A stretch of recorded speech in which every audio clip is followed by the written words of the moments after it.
I may hate drama in my life, but I love talking about the drama in yours.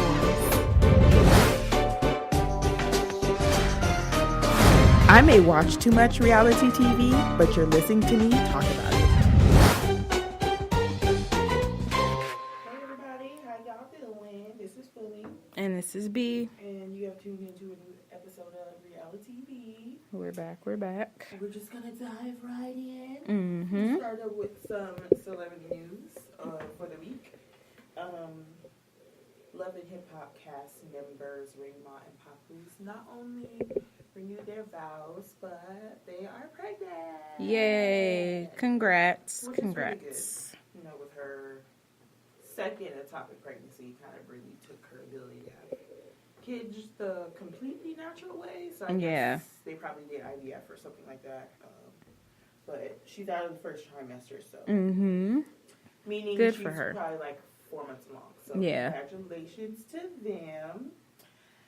I thought we were going to be done talking about this bitch for a while, but, you know, this kind of popped up, and I thought it was, like, karma. So, Farrah had, from T-Mom, OG, had a few businesses. I think she had a furniture business, a yogurt business. I feel like there was a third one, but I can't remember. Mm-hmm. But the yogurt one closed as of July 1st. She is full of shit, and I felt like the universe just felt like she kind of needed to pay for all the sins against the citizens of the world. Right. And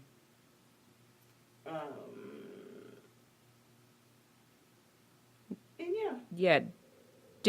So she just closed it down, or it would just? Well, yeah. Yeah. The article, but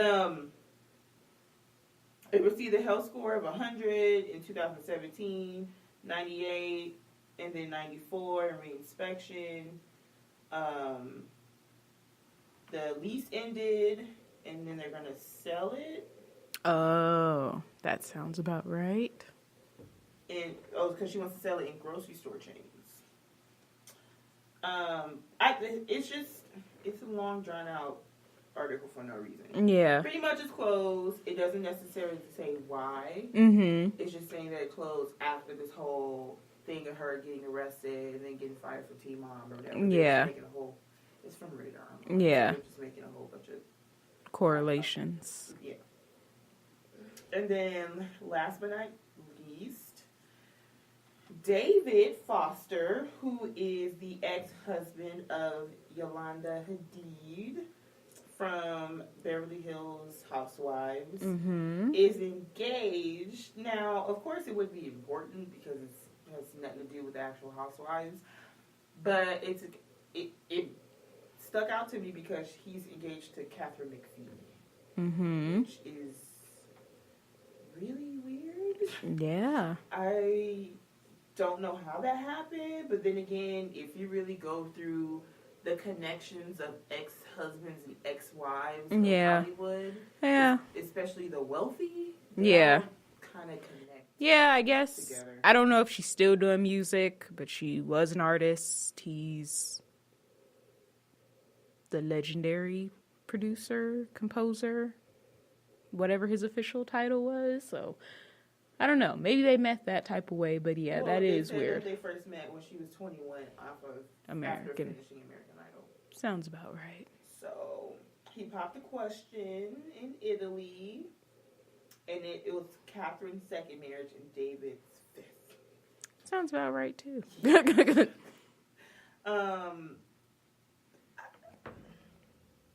I beg to ask the question, and of course, I'm never going to understand it because I'm not in the position.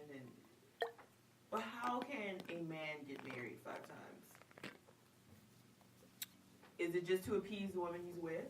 Yeah, or they just like being married, and they don't really. When they're over it, they're like, okay, I'm done with this. Next, and so they just kind of don't really take marriage as significantly different than the regular relationship. Probably. Just like women who are like, how have you been married like 4 or 5 times? Same thing. Yeah. And then because he's wealthy, it's like they don't have the struggle of divorce and stuff as like regular people. It's like, well, financially, we have to split this up. It's like, well, look, if they signed a prenup, look, you get this, I get that. If you didn't sign a prenup, here's your $20 million. Get out of my house. Literally, yeah. And on top of that, he's 68, she's 34. So, literally, twice her age. Mm-hmm. I don't know what it is. Maybe he's like, he does, don't get me wrong, he does look good for his age. Yeah. You could, especially white people. Yeah. They don't really age all that well sometimes. Sorry, it's just true. Black don't crack. But, what? I'm 30. I'm not that much younger than her. I don't see myself looking at someone who's in their late 60s and being, it automatically wants me to think, automatically points me to like, yeah. Could be. But then, you know, men our age ain't shit neither. So if you're going to be in a doghouse, might as well be in one with grandpa. Well, I'm just saying, like, attractive-wise. I'm not... Well, yeah. I mean, he is a good-looking older man. I'll give him that. He doesn't... I'm trying to remember. It's been a while. Yeah, he did look like he was in his 60s. He just looked like a good version of in his... He looked like he took care of himself. I mean... Yeah, it's not that shocking to me. I don't think it's shocking at all. I'm just having a hard time thinking of why. Yeah. I personally I don't want to say never. Yeah. I can't really say never, but I really don't see myself putting myself in that position to where I meet someone and they're like, I don't care that you're 70. Yeah. And does she have kids? Does she not want kids? Well, that's not really an issue either. All he has to do is pump one good time. She can get pregnant. So, yeah. I guess. I mean, they have known each other for, what is this, 13 years. So yeah. They could have definitely known each other over the years, especially since they're both in the music industry. Yeah. And apparently, David's daughter said that she is excited about her new stepmom. So, damn, how many stepmoms? This is her 5th stepmom. Mm-hmm. How is a child, children don't really give a fuck. Yeah. There's like, because they're going to love their dad regardless. Yeah, once you get a certain age. Oh, there he goes again. Kind of like Stevie J's kids. Yeah. There he goes slanging his dick again. All right, we got a new sibling. Cool. Yeah. At least, I have a sibling. Right. But, okay, all right. Well, congratulations. Wish you nothing but the best. Mm-hmm. And that's it. That's all the news that we have for this week. Yeah. I really can't think of anything else. Yeah, wasn't that active of a week. Oh, yeah, Candy has a new show. Yes. Well, it's a reprise version of a show that she already had, but now it's on Bravo. So yeah. It's, I guess, going to step up. Reach out to more people and have different guests and stuff like that. So. Mm-hmm. Now, going on to the TV shows of this week. So, I'm all caught up on Real Housewives of New York. Mm-hmm. Now, I feel like Dorinda has been really getting at people this season. Yeah. For things I don't understand why she's so upset when it has nothing to do with her. Yeah. Because the whole being mad at Sonia for having the Morgan crest on her slippers. Yeah. Get her that excited to where she keeps talking about it. Yeah. Like, I mean, they're nice slippers. I mean, she probably could have had the slippers the whole time. Right. But at the end of the day, just like Sonia said, why do you keep talking about my family? What does it matter? Right. She can get some slippers encrusted with her late husband's initials and... Well, it's not late husband. Dorinda's husband? Oh, you talking about... Yeah, yeah. She can... Oh. She could do that, and... Well, her argument is that she can't... First, she was saying, well, I don't, out of respect for my late husband. Mm-hmm. But then, I want to say it was Bethany, the one that's like, you have monograms on your suitcase. Like, yeah. Well, it's still not my family. And it's like, well, if you want to say that's not your family, that's fine. But, I mean, other people have different definitions of family. Obviously, right. If they have a divorce... Yeah. Yeah, if she's still close with them or certain members, and she was like, well, my daughter, like... That's still their family. Yeah, so... I was still a family. We're just right. not legally on a sheet of paper like family. Yeah. So, I don't know why Dorinda's so caught up about it. This is like the millionth time this season she's talked about Sonia and tried to compare her dead husband to a divorced husband. Yeah. And how they're vastly different. I mean, and they are, but why do you keep trying to... I don't know. She's weird. Like, why are you... Yeah, it's like, yes, it is a difference between one husband dying and another one getting a divorce. But at the same time, why does it matter? Like, I guess... Should Sonia still carry some type of resentment or just not even mention that part of her life? Like, is that what you expect her to do? Because I honestly only think it's because it's Sonia. Probably. Because Countess? Right, she's still the Countess. All up and through. Right. About Countess this, Countess that. She held on that title dearly until she let it go for that idiot. Yeah. All the way up until, and then Luann was kind of like, I should know of anybody to right. It doesn't matter. To something when technically it's not mine anymore. Right. So she was a countess all the way up until she got married. I don't think he ever got married again. So she's going to be the countess until, you know, the specific changes like when she got married. So I don't understand what the big deal is in Dorinda. I think she's only picking on Sonia because it's Sonia. Yeah. But she wouldn't be talking that shit to fucking Luann. No. She's only doing that, and then she's like, you know, you're bullying me. Oh my gosh. Right.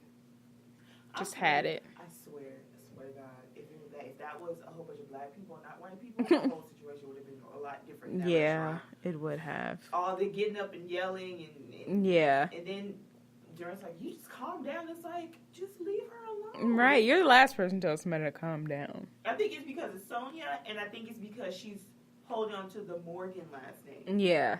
She was like, I'm even on the family tree and something. I mean, I'm a Morgan. My daughter's a Morgan. Like, it doesn't just leave her alone. Let her be. Just let her be with her toaster ovens and her lines, and her wine. Right. Leave her be. Leave her be. Yeah, let her. She's the definition of a person like you either love them or you hate them. Yeah. You love them who they are, or you just hate them and just stay away from them. You can't try to be around them and then try to talk shit to them at the same time. She's just gonna spaz out. Ramona's still being a little bitch. I'm getting tired of her talking about, well, I'm changing. I have a lot of growing to do. Yeah. I was like, bitch, you're 60. Right. And you've been on this show for like 9 seasons. Yeah. So how long is it going to be? She's such a dick. Not a bitch, she's a dick. Because this whole situation with Luann and her posting up the picture, she was like, why do you care? And then she tried to fake it, like, oh, now I know what you mean. Oh, my God, You're right. I'm so sorry. Oh, my God, that's so bad. I think she just did that because she got tired of hearing it. Right. But I can't, there's no way in hell she didn't understand what was going on up until that point. Yeah. At all. Yeah. And then hanging out with Tom, calling him to try to get invited to a party that she actually got declined from. Damn. How embarrassing. Right? I've been declined from better parties. Literally. Like, that sucks. And then she didn't understand why that was a big deal. She's Yeah. like, well, Luann was dating him behind my back. Well, you know what? And in all fairness, Luann did say, if it's BL before Luann, I don't care. So she, in all fairness, she should care AL after Luann. Like, but she's, which it's hard to like really dispute. Right. Because she... I get where Luann was coming from, though. Like, that's like come on, really, you hanging out with my ex-husband at bars and everything. But it's like, well, if him messing around with Sonia and going on dates didn't matter because y'all fell in love, so whatever he was doing with everybody else didn't matter, then the same way, once y'all get divorced, you can't get mad at him going back to living his life and other people interacting with him. You can't do the whole respect my feelings when it only applies to your feelings. But she did respect her friends. Yeah, you did beforehand, right? Before she got in the shipwreck that was called a marriage. Right. So I got where Luann is coming from, and she has a valid point, and I would feel the same way. However, when you kind of roll the tape back and see how she was before they got married, it's like she tried to deny any type of relationship, dating, or otherwise between. Not only Ramona, but Sonia too. Yeah. So it's just surprising that Sonia was like, "Fuck that! I don't want to deal with him." Right. I really would have expected the reverse. Yeah. For Sonia to go out with him, and then not to be the one that just like, no, I better respect Luann or whatever. Yeah. But Sonia was like, no, I just declined. She actually got invited. Yeah. I mean, Sonia's low key the life of the party. She really is. She really is. She's like, yeah, I'm in my 50s, and I'll still show my white pasty ass all up and through, and I don't give two fucks. Yeah. And I'm a Morgan while doing it. Mm-hmm. Whether I'm divorced or not. Right. So, that part was pretty crazy. I'm still trying to figure out this whole Carol v. Bethany situation. Yeah. I truly don't understand it. Part of me feels like it's because people are putting stuff in Carol's ear about Bethany. Bethany doesn't change. Bethany's pretty much the same consistent person since the very beginning when she left and came back. She's the same exact way. I feel like Carol's the one that's changing, whether she just doesn't like it anymore or she's just, I don't know. I feel like the main person that's changing is really Carol, because Bethany, she'll give two fucks about anybody. She's gonna say what she wants, what she wants, whether it's right or wrong to other people. But she always cracks me up. When she said something that cracked me up. Anyway, I don't think there's really anything else significant from the episode. Luann getting out of rehab. Yeah. No, it was nothing else. Pretty mellow episode. For the most part. I did like how she compared Tisley with trying on dresses like going out shopping for caskets. Oh, Jesus. So, there wasn't an episode of Potomac last week. Because I know everyone was that an episode? No, it wasn't an episode. But there was an episode this past Sunday. And that was the episode when Monique invited all the girls to Paris for like a birthday trip. Yeah. And I don't know if you saw it or saw clips. It's like every episode, it's always something to make Robin look more like she's up Giselle's ass. Yeah. Because, of course, she gets the invite and automatically talks to Giselle about it. You going? And so they have their little discussion off camera in the beginning. And then when Giselle talked to Monique, she was like, well, I'm not coming, and that goes for Robin, too. I was like, so for me, if I was a person that was inviting you, and your friend had to tell me that you were coming, that's going to automatically put in my mind that you're a punk bitch. Yeah. Because you can't even tell me to my face. Automatically. Very true. And then Monique went out of her way again to have Giselle go to the side and talk to her like, these were the reasonings of why I invited you. If you don't want to come, cool. But I invited you because I'm trying to establish a better understanding amongst all the ladies. And then here it comes, well, I didn't go because you didn't speak to me at this blah, blah, blah. She was like, well, we weren't really all that great. You didn't invite me, so I didn't feel like I should just come and rain on your parade and try to, like, I'm pretty sure if she would have went to go say hi to Giselle, she probably would have thought that Monique was being fake. Yeah. So it's like, you can't even really win. Yeah. Giselle, but, bitch, and it's a free trip, so what the fuck? Yeah. And of course, she was like, okay, well, I'll talk to Robin. Giselle, you want me to send Robin over here?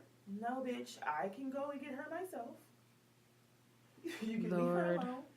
And she talks to Robin amongst the ladies, and she tells her the same thing. This bitch Robin turns her head and looks at Giselle. So are we going?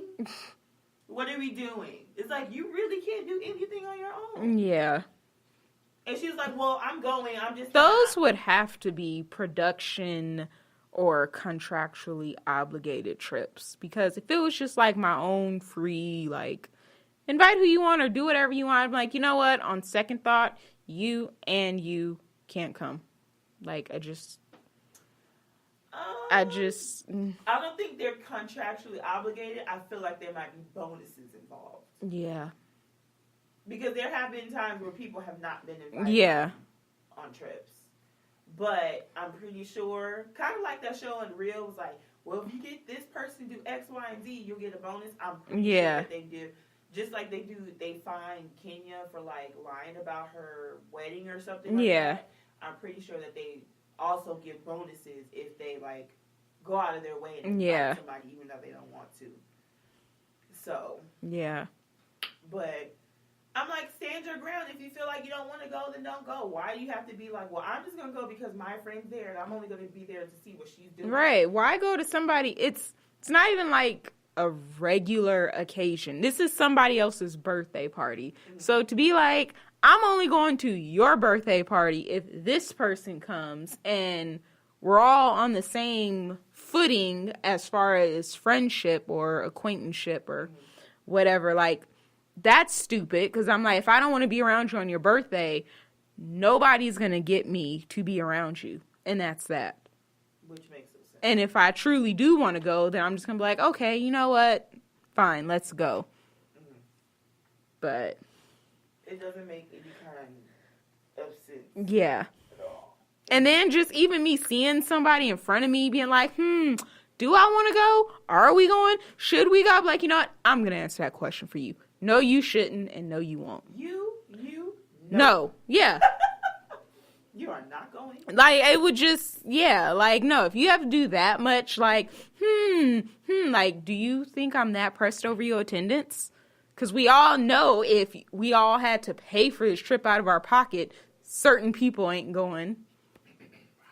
Right. Definitely ain't going first class. Right. Can you imagine first class of Paris? So see you in standby.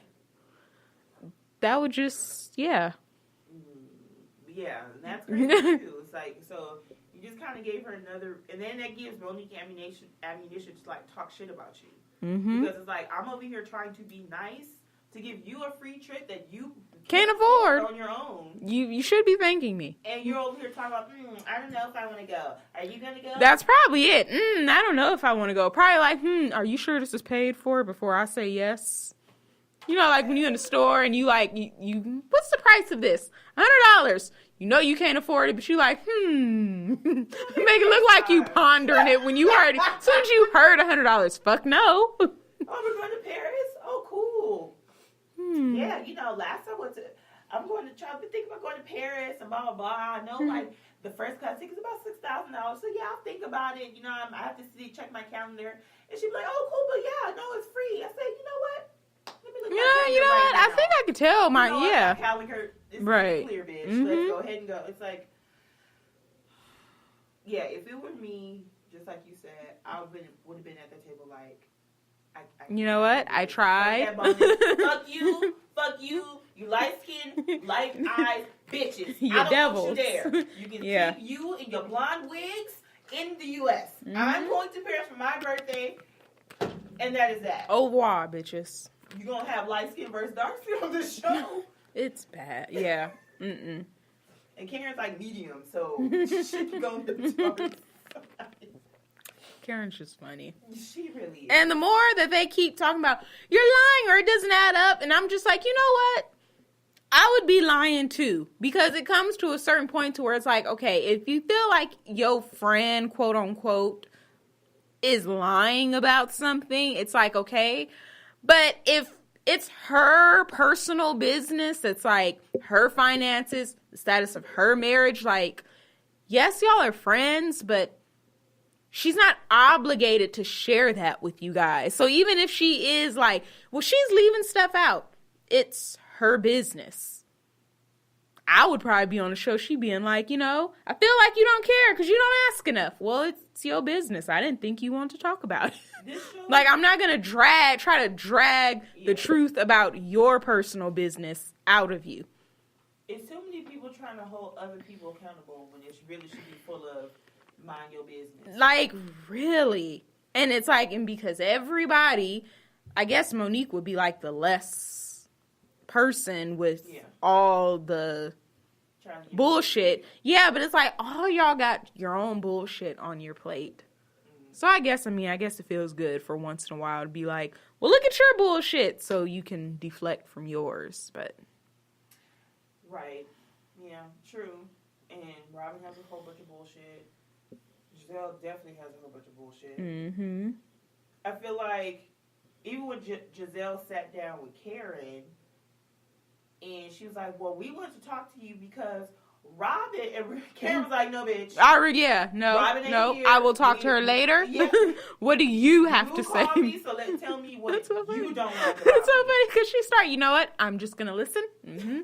Okay, now this is where you're wrong. Like, like, I tried to give you a chance, but you started with some bullshit, so now it's my turn to talk. Yeah. Here coming to back with this conversation while it's all heated. Like, you better move your hands and that fake wall somewhere else before I beat your ass. Yeah, that was hilarious. Yeah, I guess that he eventually was able to give the invitations to them. Right. There wasn't no camera. Or they He would have been like, let me break character. So I don't want y'all to beat my ass. Right. But, I have an invitation. I was sent here by production to give this to you. They can at least see the black mind. Right. So he knows. Nah, I don't know the conversation. Right, just black women is angry. Oh. I wish you guys could see her mind expression.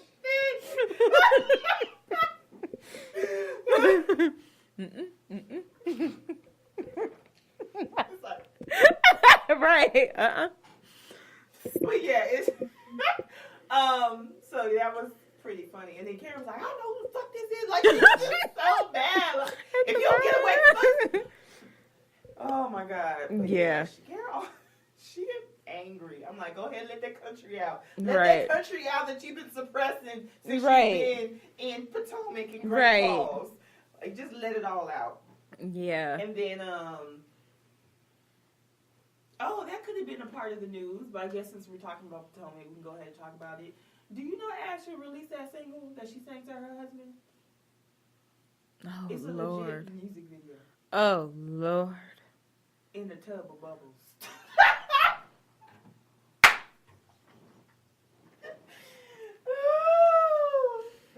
So classic, so 90s. Woo, child, the desperation. And it sounds very... It's only going to be a certain group of people that would appreciate that because she's more of like...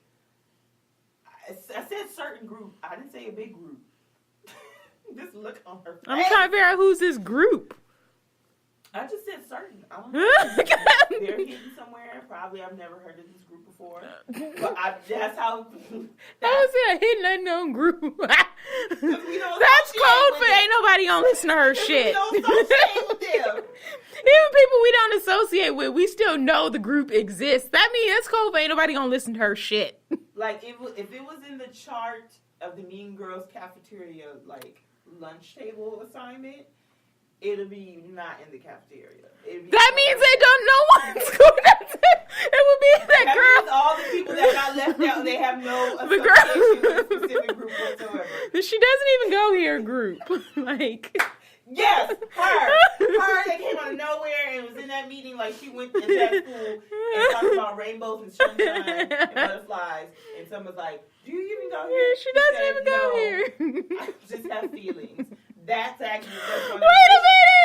Wait a minute. Oh my God.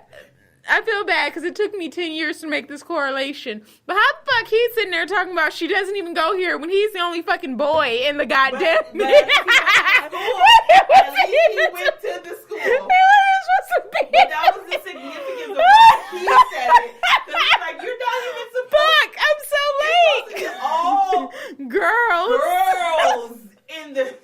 I'm so late. Like, wait a minute. And he walked his gate. Put his He said, I'm some one sunglasses. of the girls. And he went up in there and he said, put the hood on. So they can't see that I'm a man, even though I'm It's very...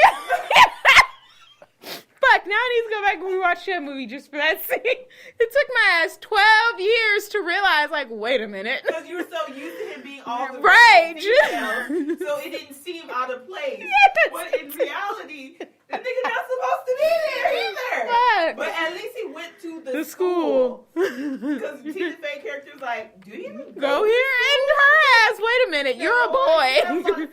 How did you know that we were having an assembly so you could talk about your feelings in the first place? Somebody texted her. You don't have anything else to do? And that was before social media, so I don't know. She was stalking that school. She Who was the fuck stalks? She was like, what's that movie Never Been Kissed, where she was like 30 oh, years yeah. old in high school. Like, she probably was just like, as long as I can still seem like a high school I student, can blend in. then I'm not really supposed to be. Oh my God. All right. She's like a female version of Uncle Rico. Uh-huh. If anybody doesn't know, that means watch Napoleon Dynamite. Right. And you'll understand. That's But hilarious. anyway, that's... Yeah, so it can be a certain group that is not a part of a specific group, and it wouldn't be on the seating chart of that high school cafeteria. All right. Maybe like ghosts. Like what? Because I'm maybe like the group that doesn't maybe exist. a new person that hadn't been assigned a group yet. Not Katie, because she was assigned a group, and she infiltrated another group. All right. Do you know the group that Janice, Ian, Mm-hmm. and what's his name? Damien were in? The I would say the geek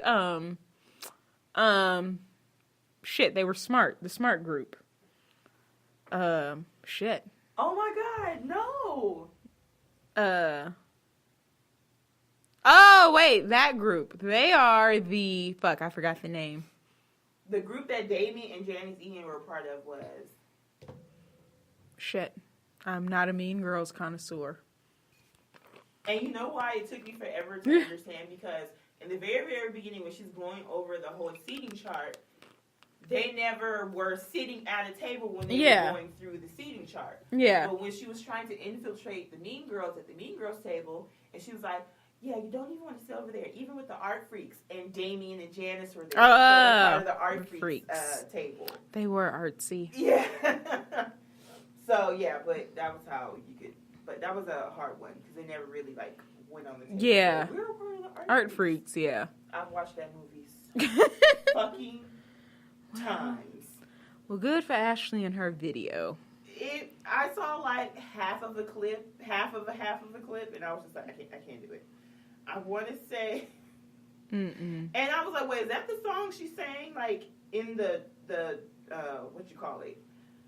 Open mic night. They should have just made it karaoke. It didn't sound like open mic night at all. But are they even back together in their relationship?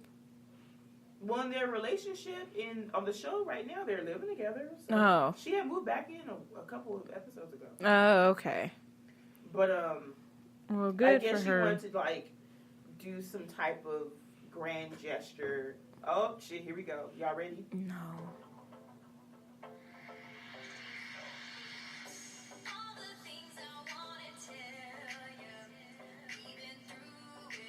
Look at the bubbles. Look at the bubbles. Oh my God, no. You know what it sounds like? It sounded like Rebecca Black. It's Friday. It's Friday, getting down on Friday. That's what it sounded like. Then her just yeah. She said, ooh, we have been cooking something great in the kitchen. Take that unseasoned beef away from me. Just go. Go. Well, in her case, unseasoned kangaroo. Even worse. Killing poor kangaroos. And the song is called Coffee and Love. Oh, my God. And it says, Coffee and Love is the rump shaking, oh my God, marriage making, oh my God, anthem. I will not. Coffee and Love tastes best. I will when not. Hot. I will not. That is her tagline for this clip. Get it away from me. And then Robin's on bitch ass. Oh, and your song is stuck in my head. Well, we know why. Right. Your brain ain't even that big, so it's not even a compliment. Rump shaker. The last time I heard about rump shaker was Delicious in the early 2000s. I remember that. Remember that? Yeah. I don't even know why she didn't continue singing because that girl can really sing. Mm-hmm. Now she's still shaking her ass and she still get coins from it. So I mean, I guess. Yeah. It still works for her. Yeah, that's horrible. It's all bad. I want no parts of it. My ears want no parts of it. It's just go away. Go away, little girl. Go away. With this. Yeah. How dare you? Coffee and Love. That doesn't even. The people didn't ask for that. How was Coffee and Love a good combination? Because I don't love you until I have my coffee. So why? Who thought of that title? Fire them. She said it's best when it's served hot. But your mama is best when it's served hot. Just go. Just go. Your mama. Your mama's best served when it's hot. Just.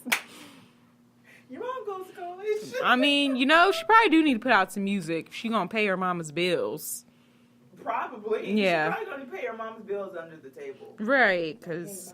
Hey, Mom, here you go. Her mom showed up to, the open mic, and she said she hadn't seen her in 2 months.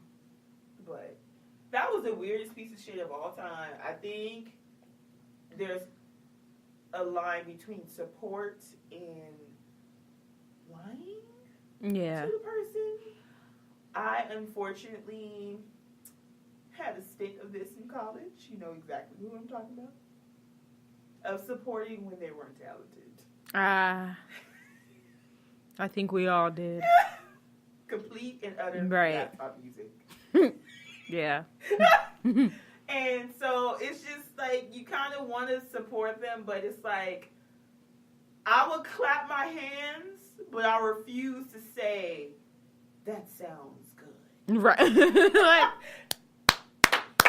You did it. I'm proud of you. That's as far as it goes when it comes to the words. But other than that, right. If you want me to critique you and give you constructive criticism, you don't want me to do that. Not in this situation. Coffee and love. I feel like love and coffee sounds better. If you have the two words. Yeah, it just... But, anyway, finally, Charisse was being an ultimate mean girl in this episode towards Monique. She felt I felt like there was a shift. She was like, what the fuck are you talking about? What shift? I feel like you use my friends. I'm like, this woman is... Lord. Almost 50. Yeah. And she's telling a woman in her 30s who just moved to Potomac not that long prior that... I feel like you're using my friends. Using them for what? And honestly, she didn't even word it to Monique like she had worded it to the other girls. Yeah. She said that she felt like she was calling her friends. No, she said that at the event.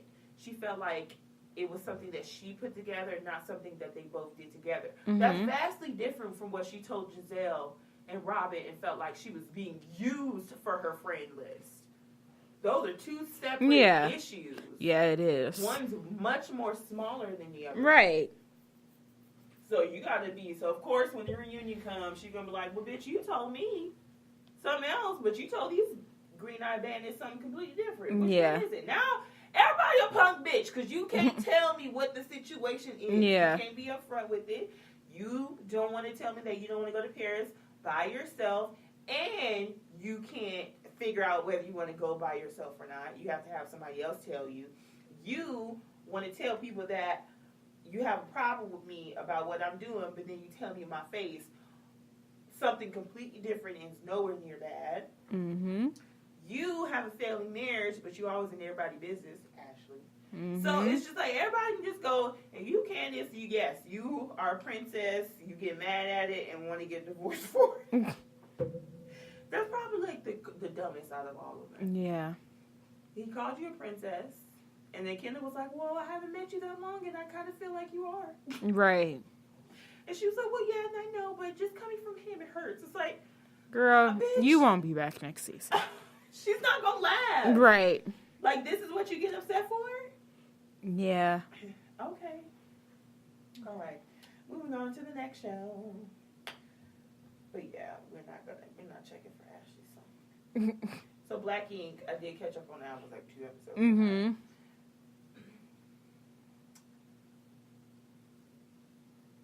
I don't know why Lily is so upset about this whole situation with Charmaine. She's ready to fight everybody. Right? She's just like, I'll fight all you bitches now. Yeah.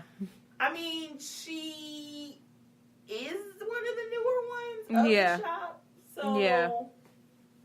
But then again, she said she felt like she was the one that kind of gathered all of them to do it on their own. So I guess she feels kind of like, well, I'm not being heard because I am one of the newer ones, but I was the one who went out of my way to get everybody together. Right. This. So, I mean, I understand that part. Remember I had that sympathy for 4? Mm-hmm. Like, I kind of felt bad for him. Yeah. All that got erased. Yeah. Because you really just stayed in L.A. I mean, in Chicago. Mm-hmm. For what? To concentrate on the shop? Yeah. And your girlfriend who couldn't wait a month or 2? Yeah. Oh, bitch, yep. no. That's your fault. Yeah. You rather have ass and threesomes than to work with this producer who took the time out of his schedule to meet up with you, be on the show that you were part of, and was like, I'm ready to work. Let's go. And you just like, nah, I gotta make sure I can get my tattoos done and check on my girlfriend, have my threesomes. As a woman, I'm not going to want to hold my man back if it's temporary. Like, he's only going to be out there for a month or 2. If he really gets the grind going, like, he can be done quick and come right the fuck back. There's nothing wrong with that. Yeah, that... She reminds me of Leah. Oh, Leah yeah. And Jeremy. Mm-hmm. Jeremy. Yeah, that's sad. That kind of means that maybe you aren't as serious about your music as you... That's what it's going to make it seem like. As you put it off. You rather be in your relationship and do whatever the fuck your woman tells you to do, rather than to, like, the worst thing you can do after something like performing at the event that he did in Chicago, the worst thing you can do is not run off on that. Yeah. And you have all these people contacting you and saying that they're willing to work with you. The worst thing to do is to stop that momentum.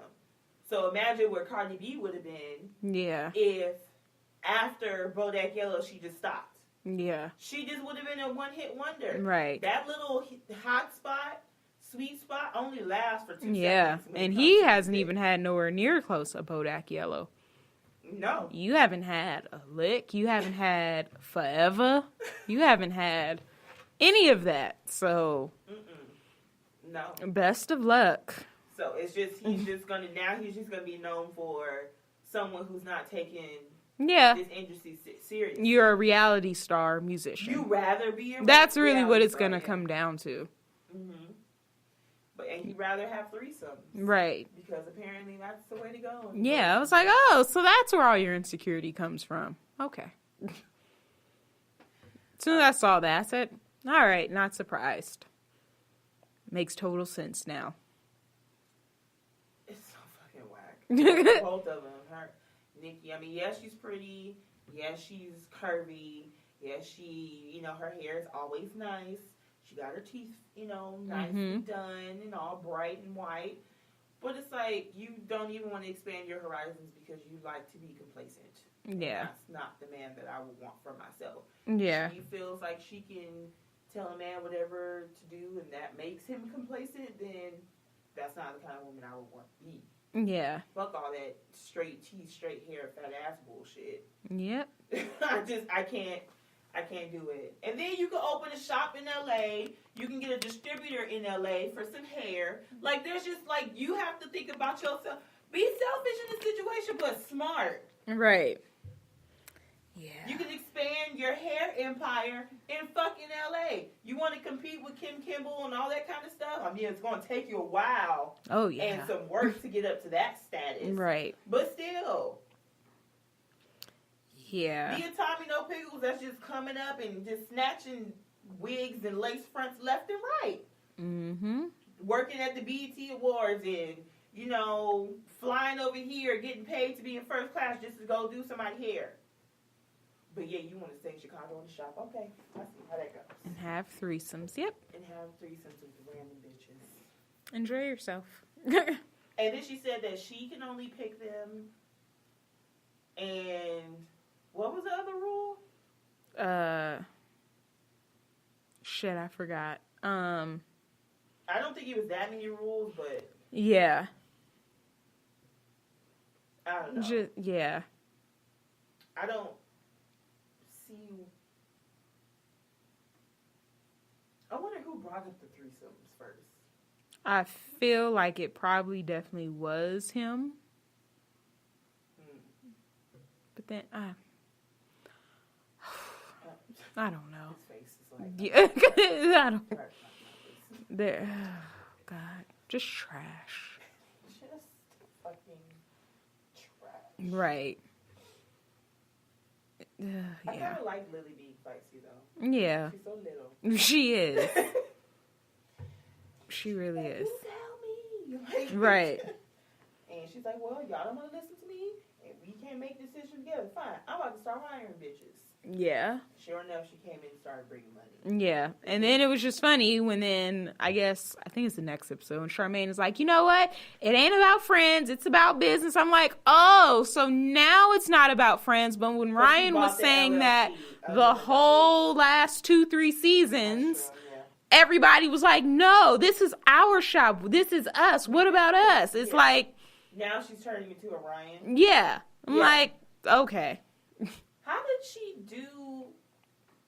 Let's say out of all the people, I feel like the only person she really should have, like, not necessarily consulted, but told what she was going to do was Van. Yeah. So Van went out of his way to try to negotiate and get the key back to the original shop.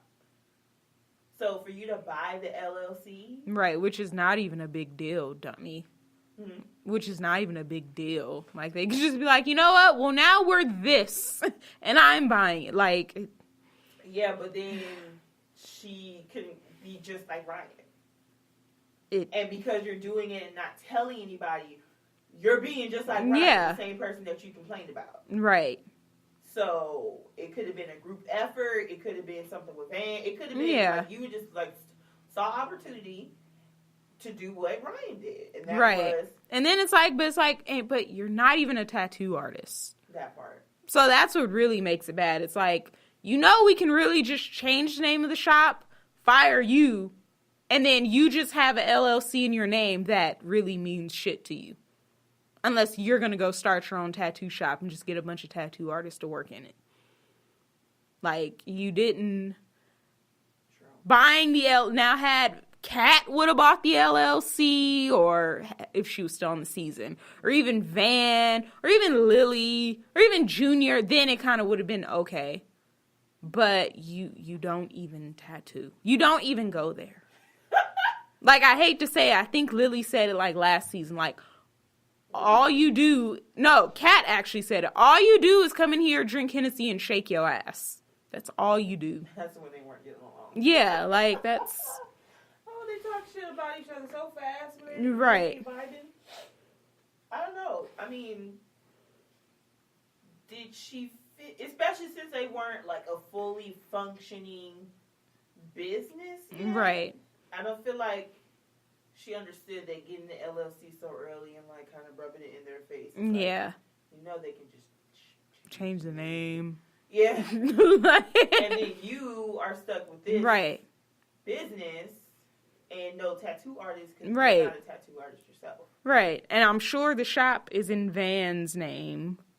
Or maybe Productions. I don't know how they did that. But I'm pretty sure it's not in your name. So it's like, okay, you have this name. But if they say, well, the name of this shop that we're sitting in here is this, then it's pretty useless. That means you should have went and did everything. You should have got the shop in your name. You should have got the LLC. You should have got the domain name, everything. True. That would have been more significant than LLC. But that is that next episode, so I have to see more in detail, like what exactly. And of course, Lily became a firecracker again, went to her ass. Yeah. And then it's funny because they named it Loyal Inc. Yeah. It's like, I don't think any of that is actually loyal. No. It just doesn't make any kind of sense. And then Ryan over here trying to hire Junior and shit.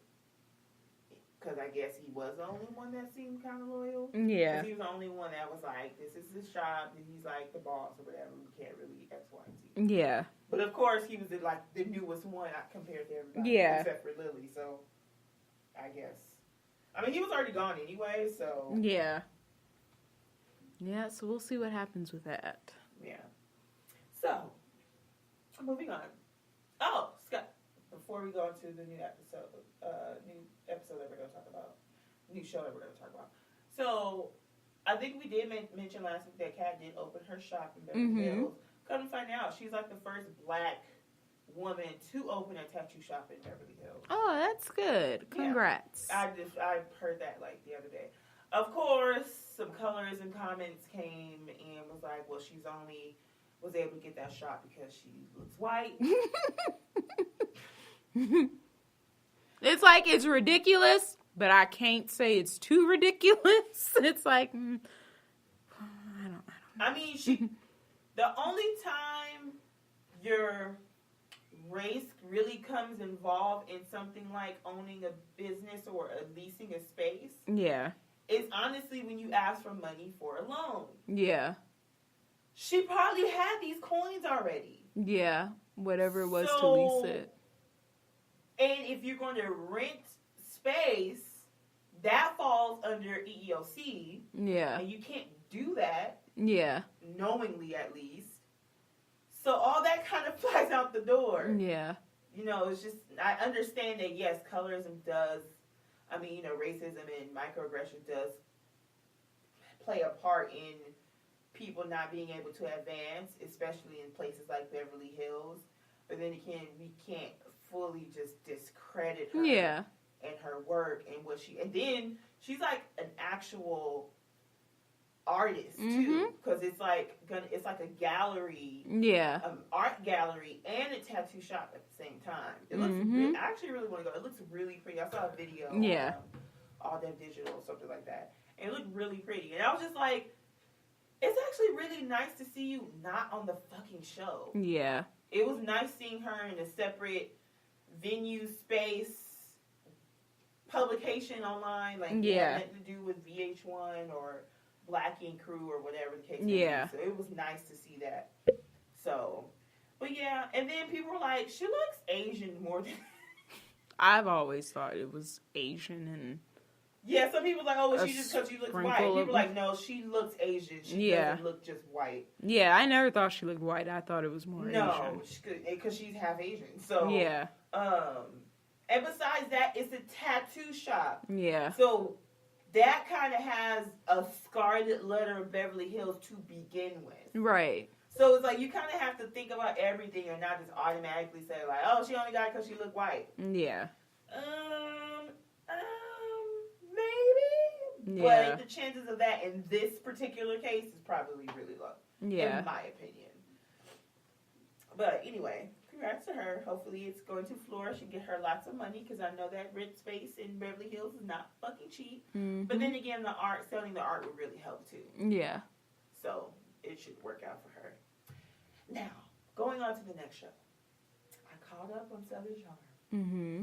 All the way to last week's episode. Mm-hmm. And I watched it in 2 weeks. Mm-hmm. I know it's pretty fast, but you guys, I work. So, not going to go into further details just in case my supervisor listens to this episode. And Kathryn Dennis has come such a long way. Mm-hmm. Now, I know you didn't see some of the middle seasons. Like first, a little second. But you watched like here and there. Third and on? Or you just here and there? Here and there with all the season. Okay. With all, yeah. So, you told me, like, she lost custody of her kids, what she did. She failed a drug test, went to rehab. She lost custody when Saint, the youngest one, was only 6 months. Mm-hmm. She was very, very, very, very young. Mm-hmm. She gets out of rehab, goes back to, I almost said charming. Fucking sentiment. Charleston. Mm-hmm. Oh, my God.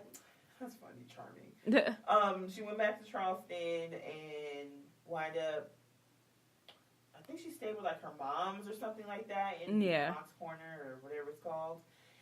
And by this season 5, she got her own place. She got a job. Like, yeah, you know, she's doing really, really, really, really well. Her temper has been at bay. She hasn't been cussing people left and right. Yeah. She hasn't been trying to punch people like she almost punched Whitney that time. Mm-hmm.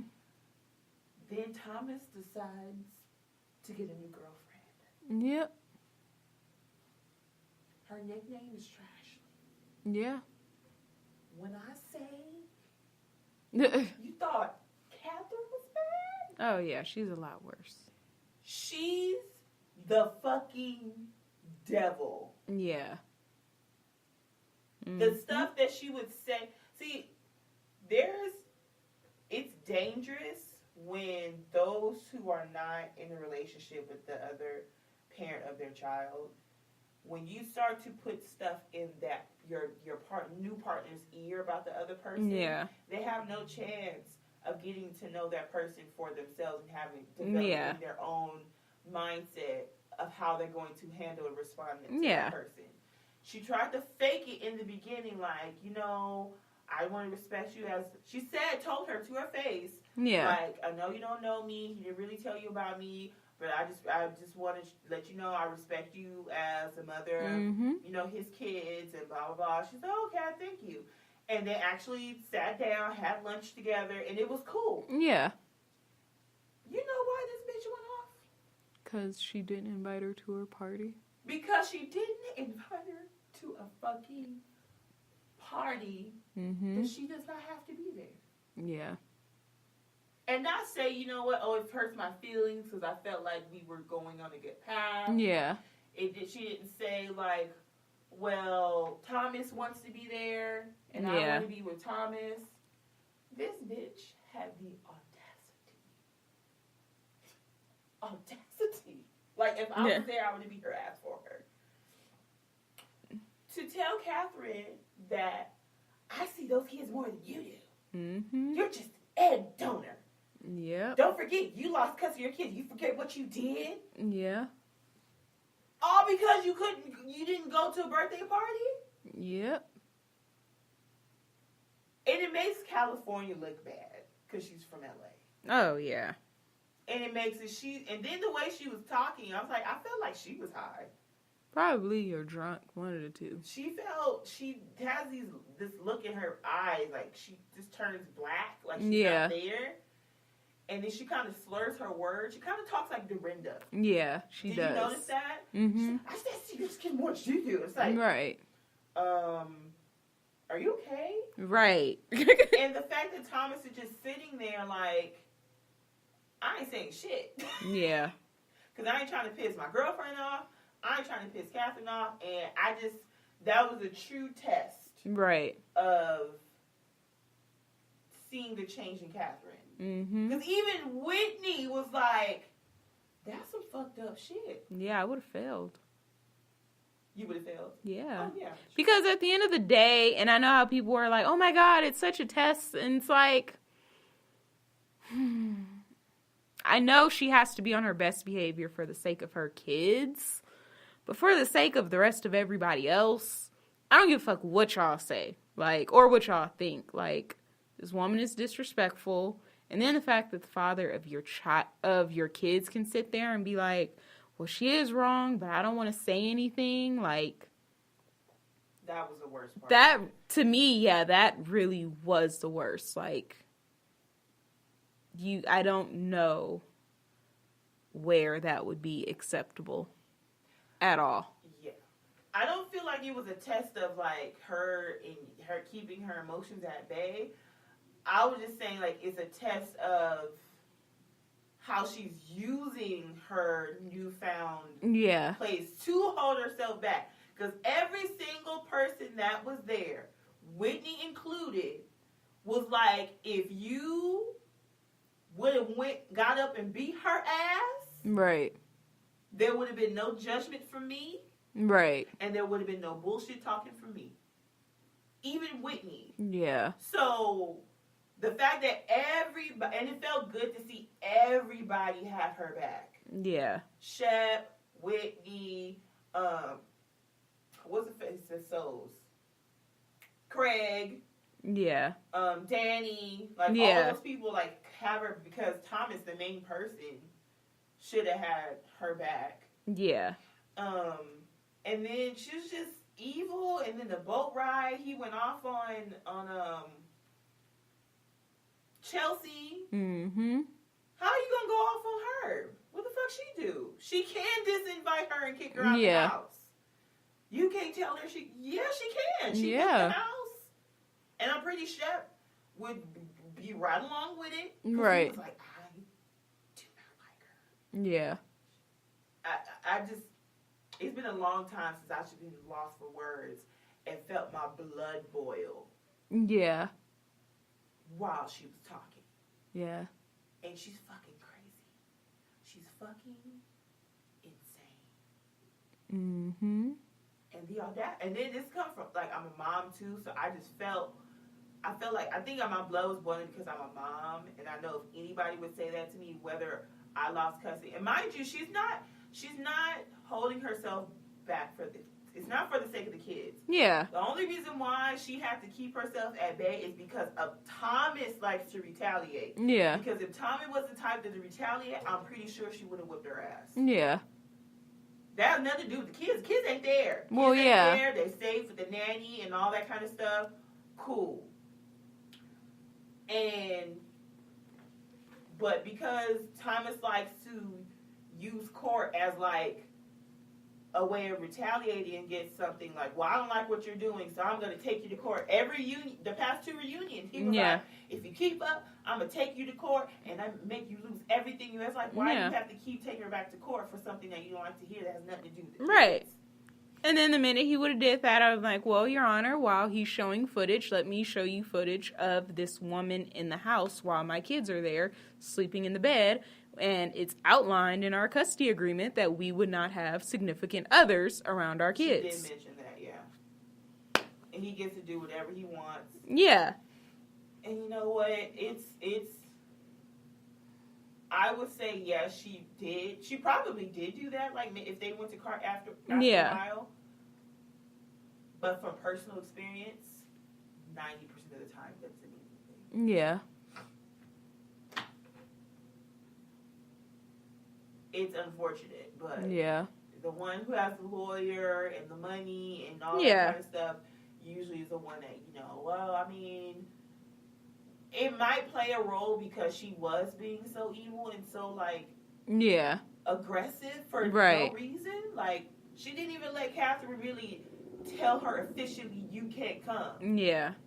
She was like, you want to be invited to a party and you're talking to me like this? It's not a way for you to get invited. Right.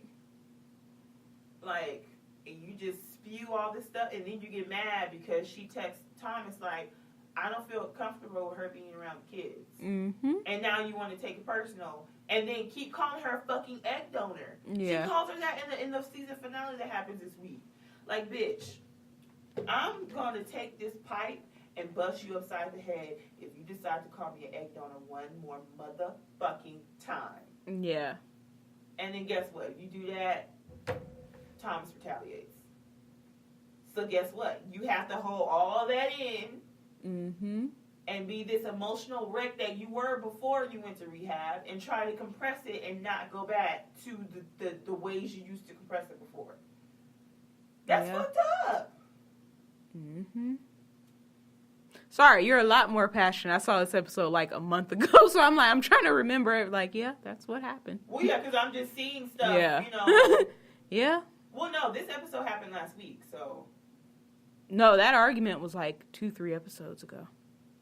No, the argument lasts like, the whole situation lasts like 2 or 3 episodes. Yeah, they were on vacation, then when they came back and they had the kid's birthday, and then what was the episode after that?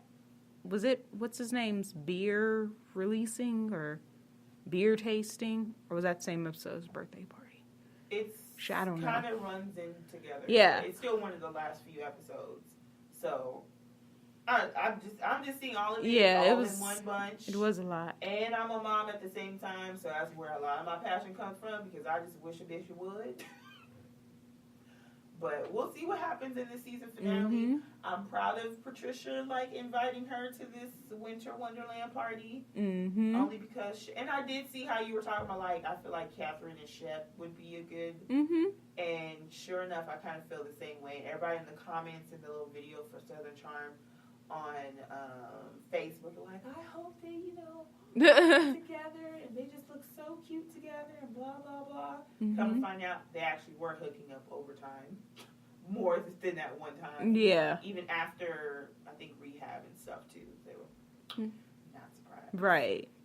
But he feels like they both get to be normal around each other. Yeah. And still, I guess, be attracted to each other. Problem with Shep, he just don't want to settle down with them. No.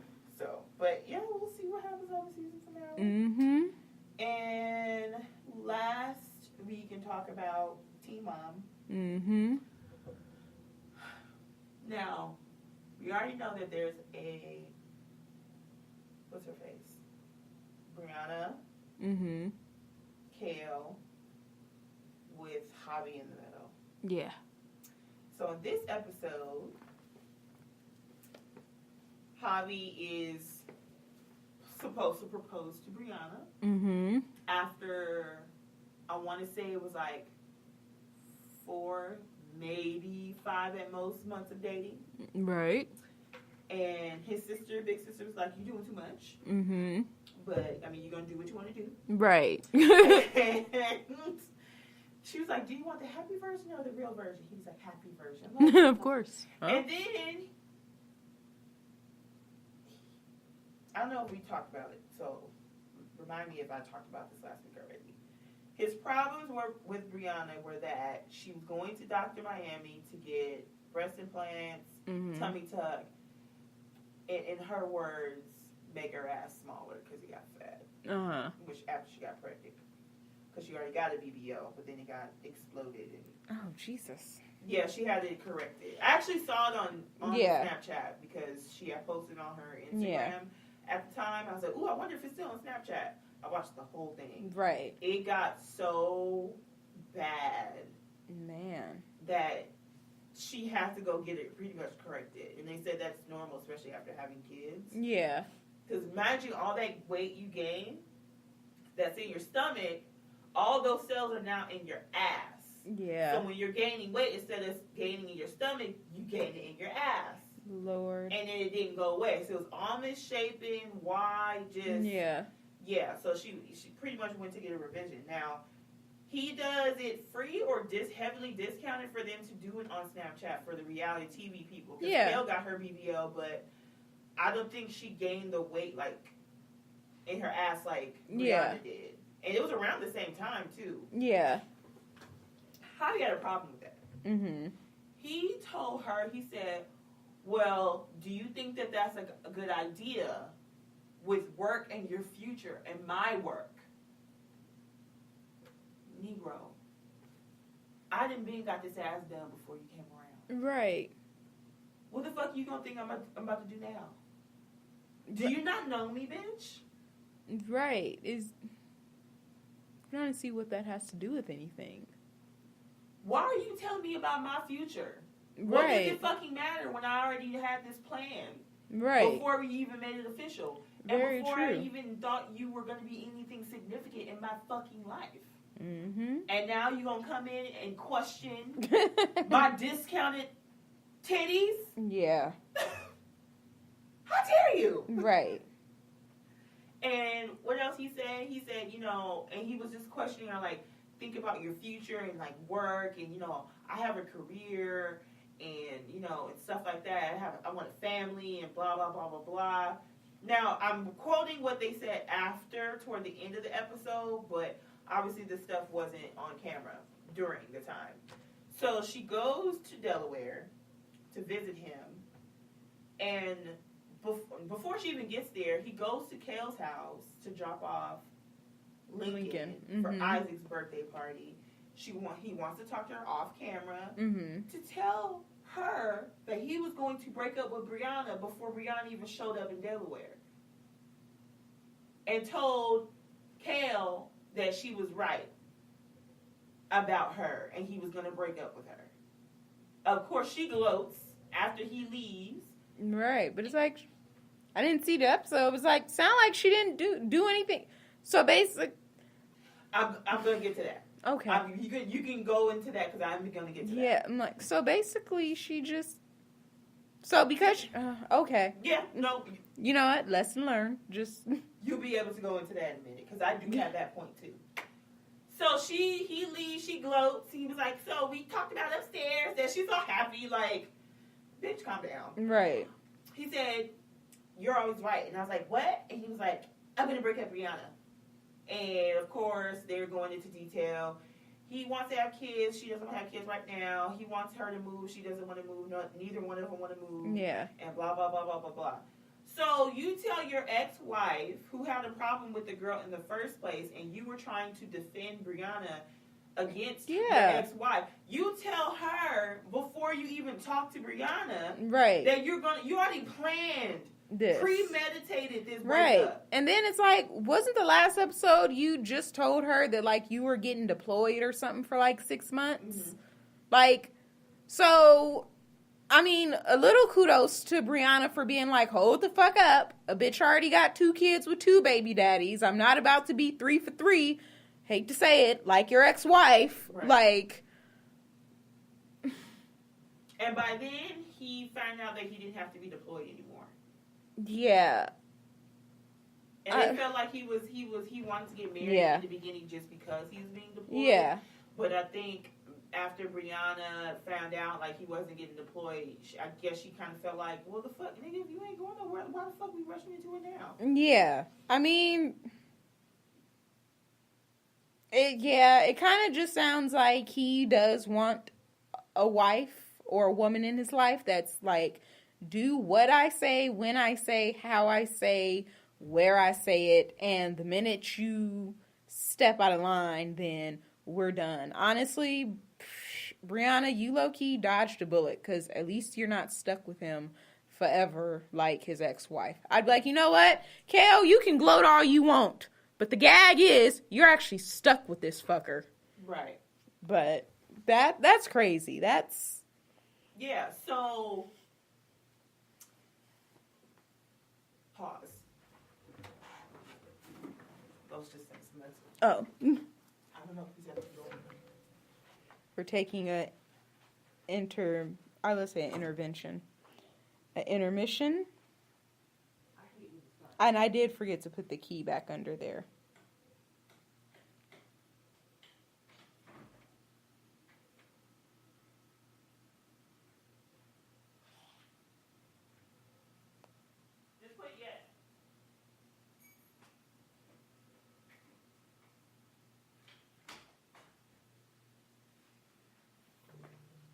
the last thing I said was so. Mm-hmm. I'll just start from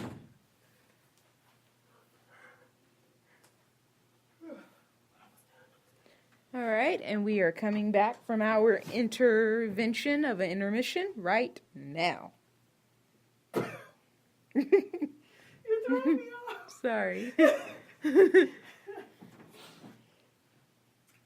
So, Brianna gets to Delaware. And she already knows that he's planning on proposing. Because Wow. her mom already told her. Mm-hmm. I don't know why she told her. See, your mama is gonna be your downfall in life. Like, y'all, you can't even let your daughter get a fucking proposal. Like, if my mom would have told me that, I would have, unless it was like life or death, a reason why you're like having to spill the beans, I would have slapped you. Yes, you're my mom. Yes, it's wrong, but I would have slapped you. Like, oh, so you flying out to Delaware to go see Javi, girl? Guess what? He gonna propose. Like, are you serious, or are you just okay? It was like he asked Roxy for Brianna's hand in marriage. Right. And she went home that same day and told her. What the and she was like, isn't it supposed to be a surprise? See, then that's why She was you like, ain't well, know. I'm your mother. I'm supposed Oh, no. Oh, my God. And I always knew they were one of those families, but I'm like, what if she really was, like, madly in love with Javi and they were, like, this really amazing couple? Like, you really just ruined, like, one of the most important moments of her life. Because you're her mother. They live in Florida, but they still got that New York shit going on. Just, oh, my God. And she was like, well, I just need to know I'm your mother. I need to know are you ready for that? If he asks you to marry him, what are you going to say? Are you going to say yes or are you going to say no? And it's like, you didn't even... She was like, I'm not talking about this with you. Yeah. I'm not discussing this with you. Leave it alone. Right. And it's like, you could have brought it up in conversation without telling her, hey, guess what? He's going to propose. You could have just been like, so, you and Javi been getting a lot, pretty serious. What's Right. what's going on with that? Or, That far. like, so if a year from now, if he asks you to marry you or something, what you gonna say? Like, you could have talked to her about it without ruining it. But, I don't expect anything respectful from that woman. Yeah, I wouldn't want to know. Yeah. Like, if my dad told me, like, so your boyfriend came and he asked me if he can marry you, and I told him yes. I don't want to know, Dad. Don't tell me. Like, I need to be surprised at all costs. I'd rather try to speculate it because I'm ready for it. I need my nails done just like they are right now. That got done when I was in LA this weekend. Very good job, by the way. But I don't need nobody to tell me that happened. Yeah. Because just because it happened doesn't mean that the proposal is going to happen right away. Because some guys do that and they just get nervous. Right. And not really propose right away all the time. Right. They wait a couple months or something. Probably still got to go buy a ring. And every time I see this fool, I'm like... Right. They could be planning the whole thing out. They might have just asked for the hand early because they might want to help plan the proposal. Right. Like, Jesus. It doesn't mean they're going to ask. Anyway, she was being dramatic. So, she flies all the way to fucking Delaware. Fucking Delaware. And they go out, and it was like off camera or whatever. And what pretty much happened is he asked her again about the surgery stuff, and she was like, you knew about the surgery from day one. You said you were even going to help me, like, take care of me when I was there. Yeah. I'm not going to get the surgery because... Right. So did he have a problem with her getting it, or was the fact that it was on camera? He's saying that it's on camera, but the way Javi is, I feel like he was just trying to minimize exactly how he felt. Not surprising. Yeah. Because I'm pretty sure when she got the first surgery done, they knew each other. Yeah. And he's probably like, oh, you didn't have to get that done or whatever. Right. And his mind is like, bitch, you shouldn't be getting no surgeries. But she already had it done on camera anyway. Right. The first time when she hadn't done on Snapchat. So why is it such a big deal now? It's solely because he's controlling. Yeah. And if it took that little of a thing for you to break up with her, then that means you never really cared about her in the first place. And then he wanted her to move to Delaware for the summer. To take her and her 2 kids up and leave to Delaware. And then Brittany was like, that stupid state, Delaware. Right. And she was like, I'm not doing that. I'm not taking my kids and just up and leaving for the summer because you're in Delaware. Why can't you just come to Florida? Well, I don't want to leave my son. Right. It's like, well, both of us don't want to leave our kids. We have kids that we don't want to leave. Hop up and leave because the other one is like pretty much forcing you to. Yeah. And also. And it's only been 3-4 months. So guess how he proposed to her? Oh, Lord. The best time. In bed, just, here you go. No speech. We couldn't even be naked and you say, you know what, we just had some real good sex and I just want to let you know I really love you and care about you. I want this sex to last forever. Here's a ring. Can you marry me? Like, at least you did the time to think about the words coming out your mouth and not just be like, here you go. That means he is like a controlling, it just confirms like he is a controlling, manipulative person. Mm-hmm. He just hasn't gotten smart enough to conceal his ways. Right. He's just like going about it. Yeah, he just haven't learned how to be a scammer about it. And he was saying that, I forgot who he was talking to. I want to say it was like his sister or somebody. He was like, I'm 25. I think he's 25. Uh-huh. He was like, I'm 25. I want to have kids. I want to have a wife. And I want to crack somebody's eggs. I want to drop your last name. I'm not fucking around with you. Yes. Yes, Javi. For the male New York version of that. I will give him 5 points kudos for that. I want to crack your eggs. I will not be your bed maiden. You will be my wife. You will not flaunt my goodies on camera. I may not be perfect, but I am good to you. Yes, Javi. Oh my god, my sock came off. Yes, I am here for it. He literally was like the bedmaiden. Right? I will not be your bedmate. 15 minutes later in bed. Oh, Jesus. I wasn't expecting that. Bless his heart. He really did not want to be a bedmaiden. He wanted to crack someone else's eggs. Mm-hmm. And he wanted to give somebody else's last name. Mm-hmm. Again. Mm-hmm. Oh my God. Yes. I wasn't He took it there. You know what? Kudos to you for just putting it all out there. I mean, you still are an asshole and a prick, but I get it. I'm 25. I want my men want their men want their happily ever afters too. And I'm thinking, you 25 and you doing all this shit? Mm-hmm. Like, what the fuck? Yep. Oh my God, that was so funny. Okay. Yeah. All right. So, remember when Kale told you Kale was like all excited, telling the people in the cameras like, I knew it. But the part she doesn't understand. But what did you know? She did. That's the thing.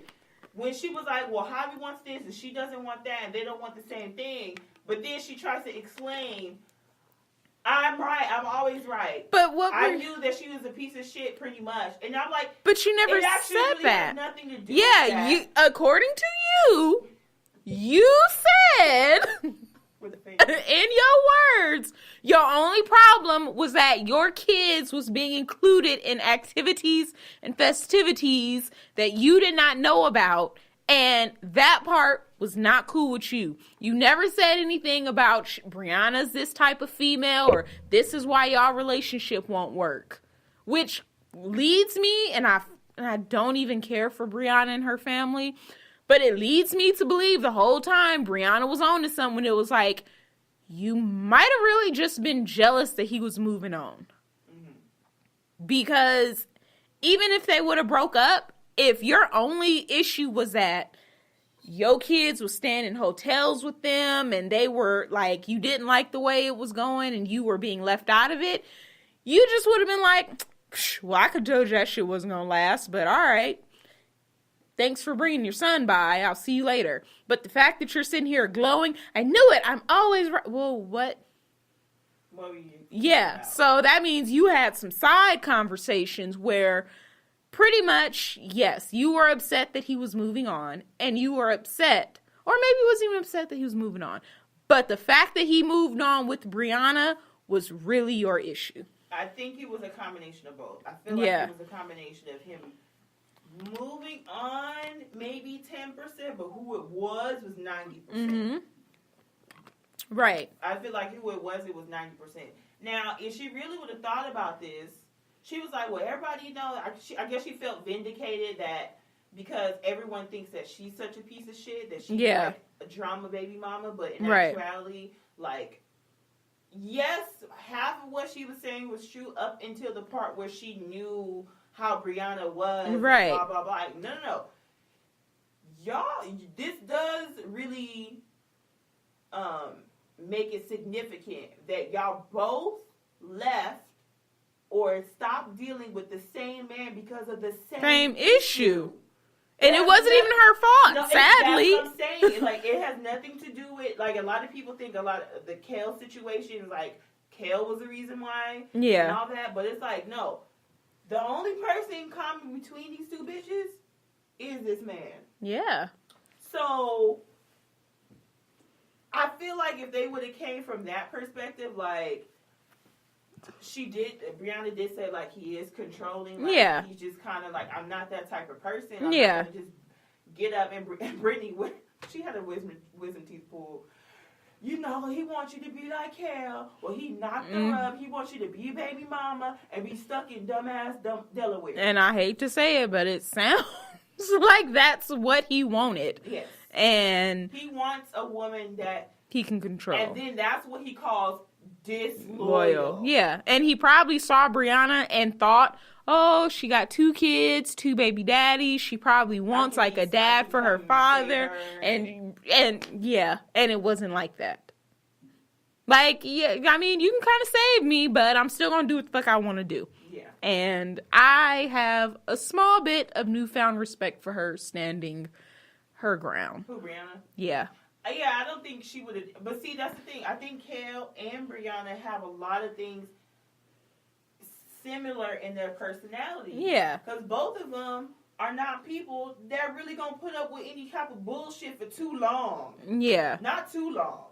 So he likes to deal with these women that are very strong. Yeah. But I guess since they have kids and all that, he feels like he can come and captivate. Right, we can blend families and flash a ring at them.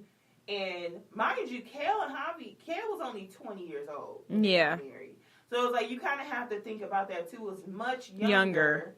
And there was only one kid involved at the time. And then she was pregnant during the wedding. So, you know, in that sense, it's like, okay, 20, I don't really think you're going to expect some of the things that he's saying as controlling. You probably think of it as caring or just having your back.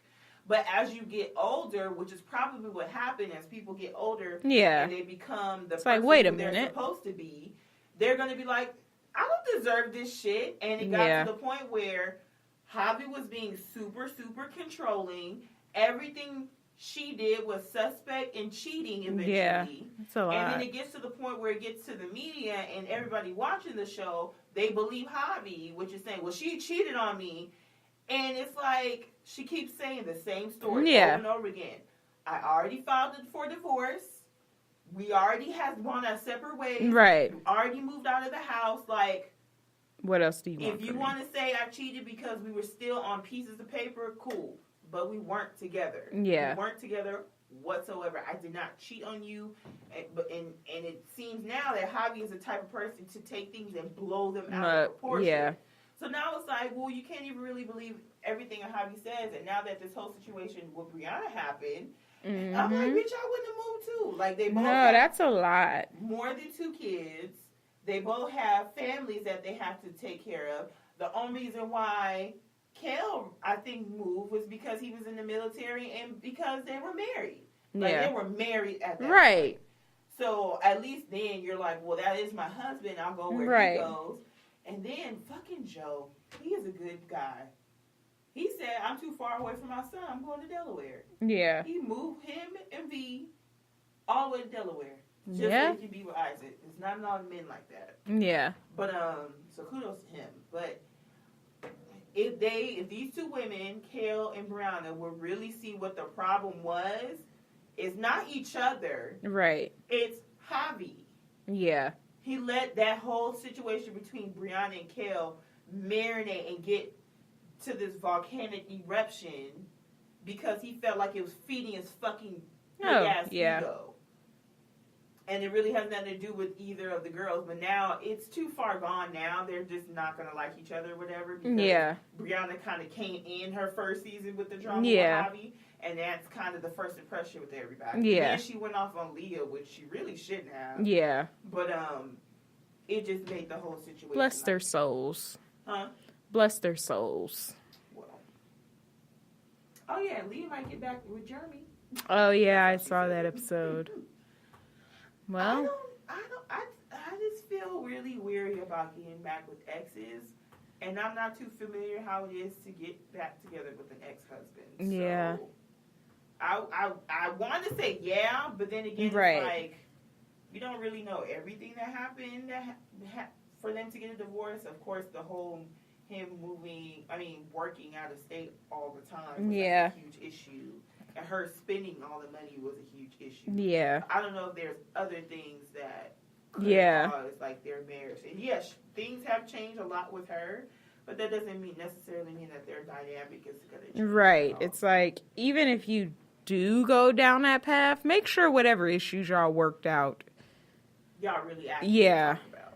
And have fixed for yourselves on your own time. She did go, because I guess he was asking her out on a date. Yeah. And she didn't feel comfortable, like, going on a date by themselves. So she went to, like, the Color Me Mine with Addie. Oh, okay. And, like, kind of made it like a family thing. So I felt like that was a better... Good idea. So she's being very cautious, even though she's fucking them. I ain't mad at her. Right? You can't be mad at her. If you go back to an ex, it doesn't count as new partner. Exactly. What was that movie when they didn't want to get to the 20th with Anna Faris. Yeah. It's like, I don't want the 20th birthday. Right. If you get to 20, then you never get married. Right, and you're a hoe or something. She was on like 19. So she was trying to look all she was trying to go back to everybody. Like, maybe one of these guys are my husband. Yeah. Right. But yeah. So I want to be very cautious about. Yeah. Fucking Janelle. Lord, she makes my head hurt. Not as bad as Farrah, but it's up there. She was always right under Farrah. Yeah. They were just... She was significantly lower than Farrah at one point. Yeah. And then it always got worse when she got in a relationship with somebody. Mm-hmm. It always got worse. So that's when she would, like, get high with Kiefer. Yeah. Getting Cortland, the person she was married to, like 2.2 seconds. They got arrested together. Nathan, she wound up getting arrested with, it's like every time a lot. She was in a relationship with somebody, the situation with her and Barbara would get worse.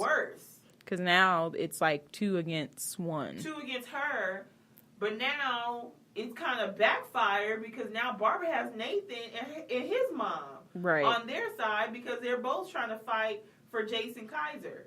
Lord. And now she's the one who's fighting 3 against 1. Her by herself. Yeah. And then someone called the police and wants to I saw that, check, and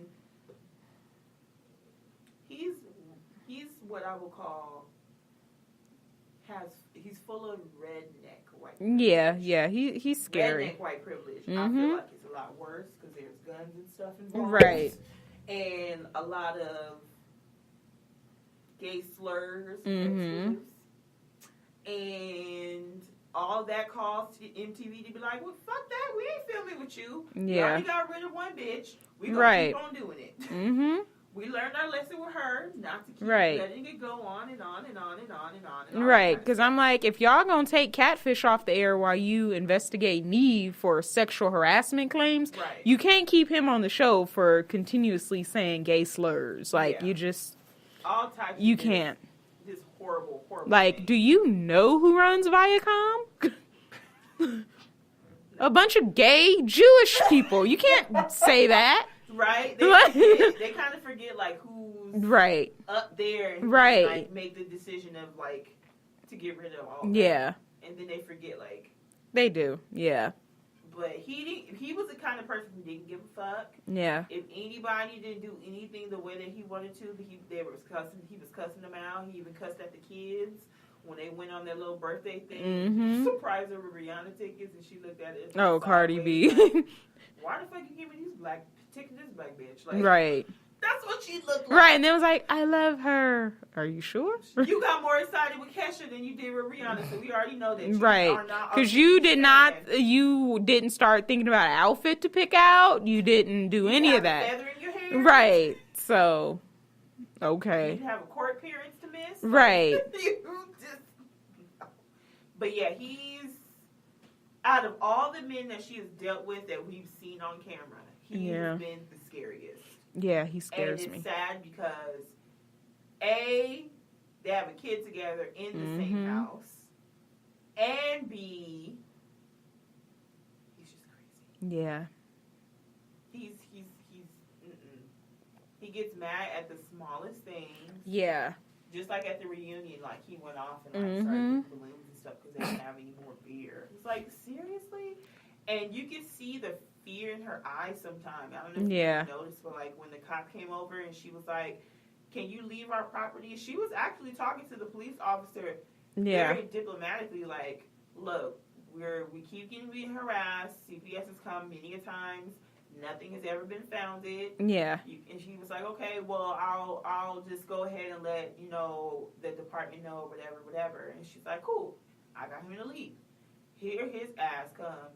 "Don't you be talking to any cops?" She was like, "Well, I was just trying to get him to leave. He was just sitting in our property." He was like, "If I didn't tell you to talk to him, don't talk to him." It was just like, she's over here doing something that's actually right and like trying to get him off the property, but in the right. That man slammed that door in that man's face. He asked him, "Do you have a warrant?" He said no. He was like, "Well, I'm doing a welfare awareness check on the kids." He was like, "Go to the daycare." Slammed the door in the police officer's face. Just redneck white privilege is worse than just regular white privilege. Right. Because he's crazy. It's just sad. And it's still happening all the way up until now where CPS is being called and Nathan and Kaiser. It's just been a whole situation. And then I think Barbara on the next episode, or was it this? I think it was this episode or the next episode. She's like, "Can you do me a favor?" She's like, "What?" She's like, "Can you like go to lunch with me?" And she's like, "I'm busy." She's like, "All week?" She's like, "Yeah, I'm busy this week." Honestly, I felt like if she wasn't really dealing with her husband, she would be like, "Let me at least think about it." Yeah. Because she did used to go out and like lunches and stuff with Barbara when she wasn't in a relationship with somebody. Yeah. And Barbara's still trying.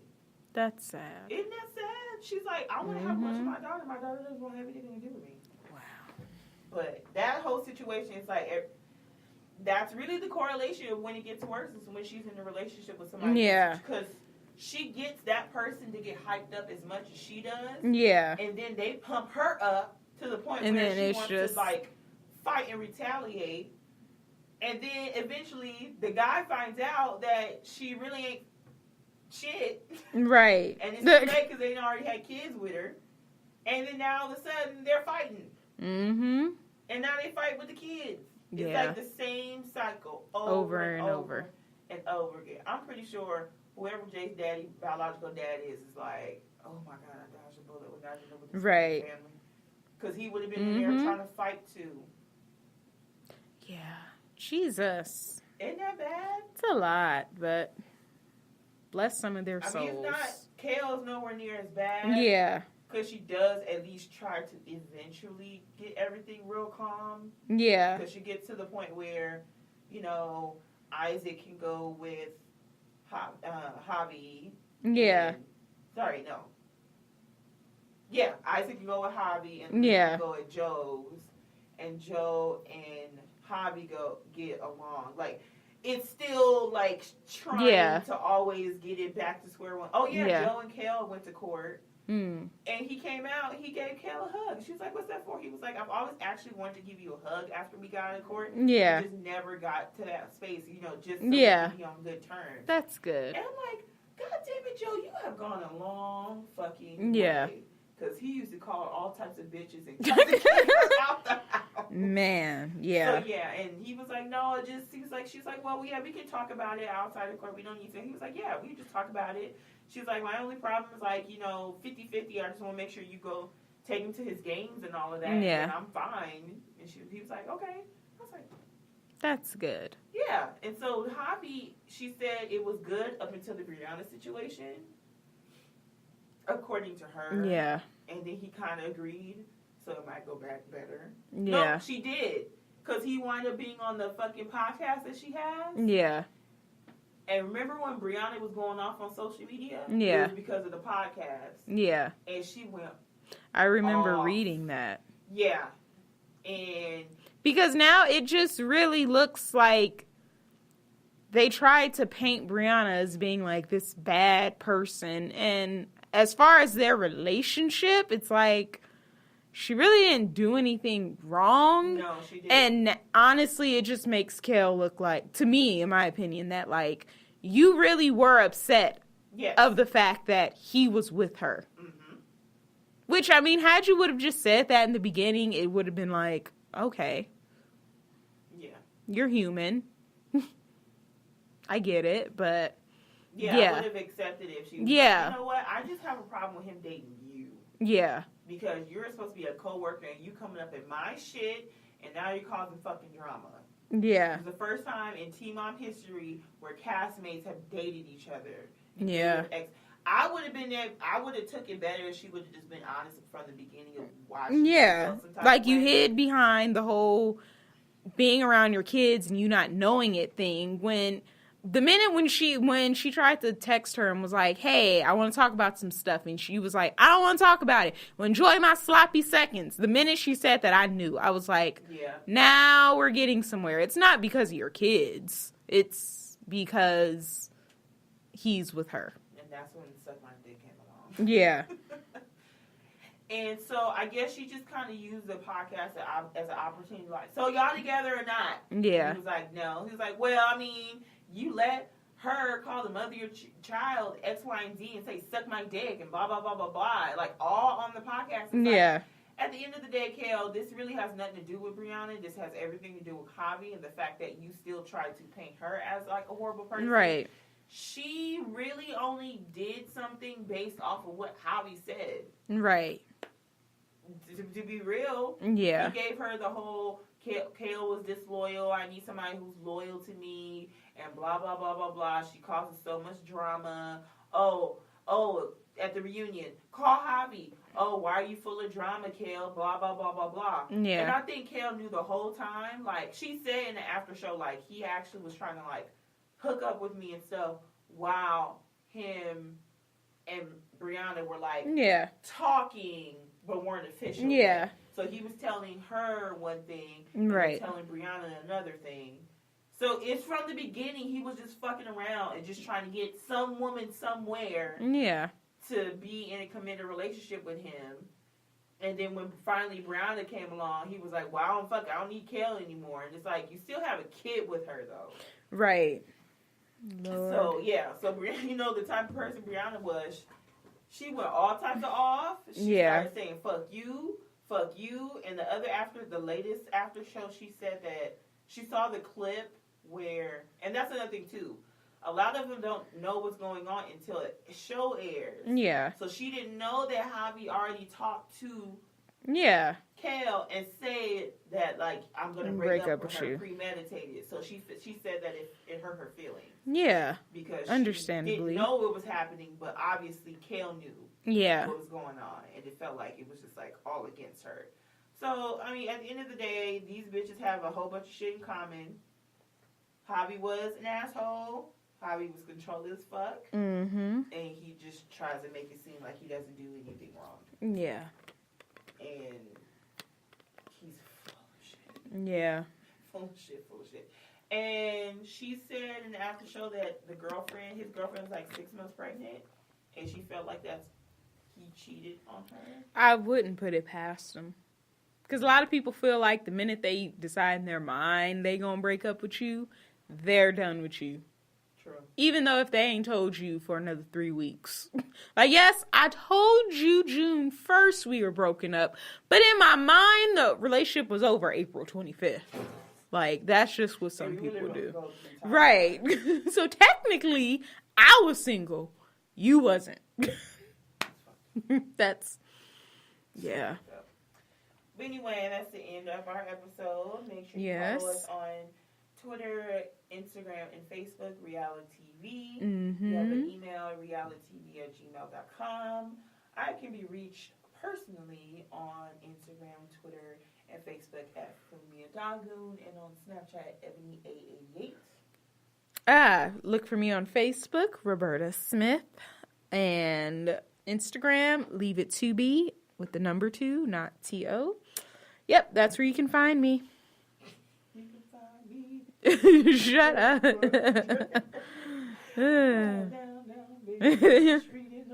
Okay, I'm sorry, I'm done. Bye, y'all. Bye.